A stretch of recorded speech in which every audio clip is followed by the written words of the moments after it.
floor. And as Jennifer explained, only about 10% of the seabed has been surveyed to modern standards. To give you an example, it will take the US 166 years to survey the navigationally significant waters of its coastline, so that's less than half.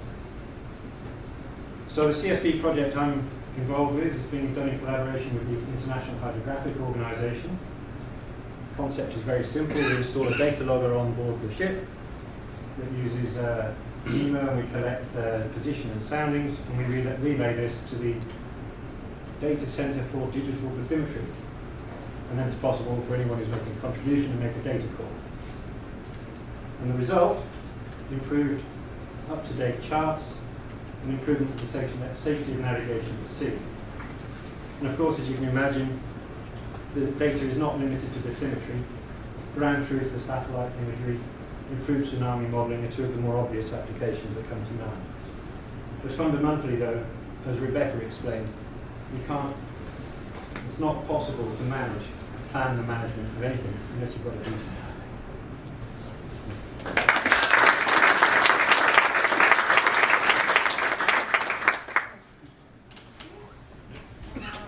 Sullivan from our oceanagenda.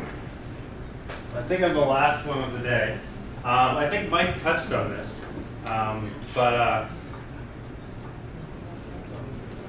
so I think there's a lot of people who come up here and they show maps of different things that they're building, and we think that's great. And one of the things that Google's launched in the last week is the idea that lots of people come to Google and say, we wish Google Maps had X. But why doesn't it have Y? And the answer is, generally, I agree with you. It should have that.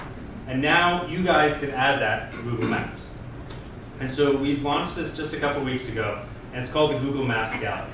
And so this is a platform that we make available. It's generally an enterprise product, but if you are part of a government or public data program, we have a special way in case you want to make it public. If you're part of an academic institution, if you're part of a nonprofit, we'll give you the full enterprise product. And once you have that, you can kind of build your maps, and it's at Google scale. And I'll give you a couple quick examples of that later. But I think the piece that becomes most interesting to a lot of you is you've stood up here, you've shown us your maps, and you said, well, I want to spread the word, I want other people to find out about this. And what this enables you to do is if someone does a search in Google then, instead of just returning a text page, we can now return your map. So this is another way to really increase your discoverability. So come pick our brains about this or anything else. A lot of the things that Rebecca was showing earlier on for Earth Engine, I'll just introduce myself very briefly. Kurt, who's back there, myself and Jennifer are the three people in Google Oceans. Even as a third of Google Oceans, they get a 90-second window, so I have to make it count when Jennifer runs the conference. But come contact us about any examples and questions you have, and I'll just show you a quick sense of kind of what else you can do with this. Because I dive a lot in California, both free diving and, heaven forbid, I've been known to eat something from the ocean as well in a sustainable manner. Something I found that was really helpful about this platform was once I published something to it, it was available on all my devices. So I can go in through the web, I can go in through, maybe I have a lot of waves here. This is Jennifer's computer, so I'm not entirely sure what else is on here.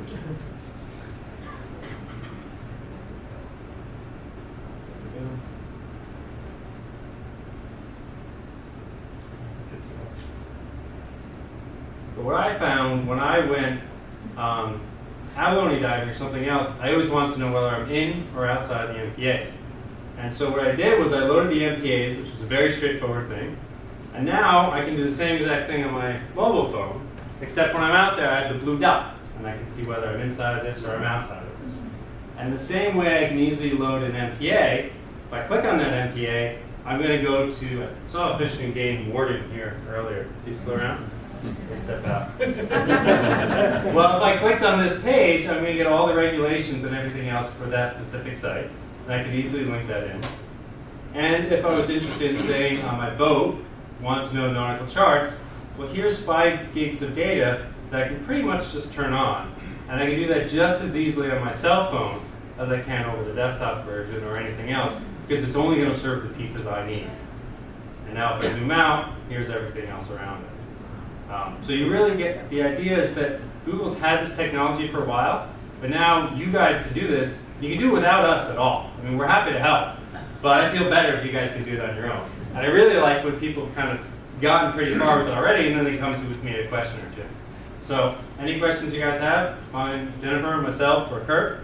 And the things I'm really excited to talk about, some of the Earth engine pieces, and there's the hardcore scientists in the crowd, and then there's some other things that Kurt's going to show you tomorrow that we've been working on today. So thanks so much.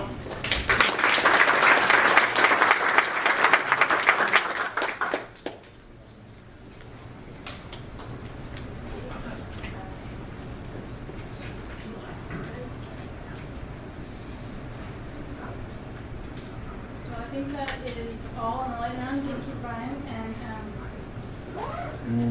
in all fairness, you were going to be out of town. No. I'm just teasing you. We'll flood in there. So just wanted to thank you. Thank one last round of applause for all the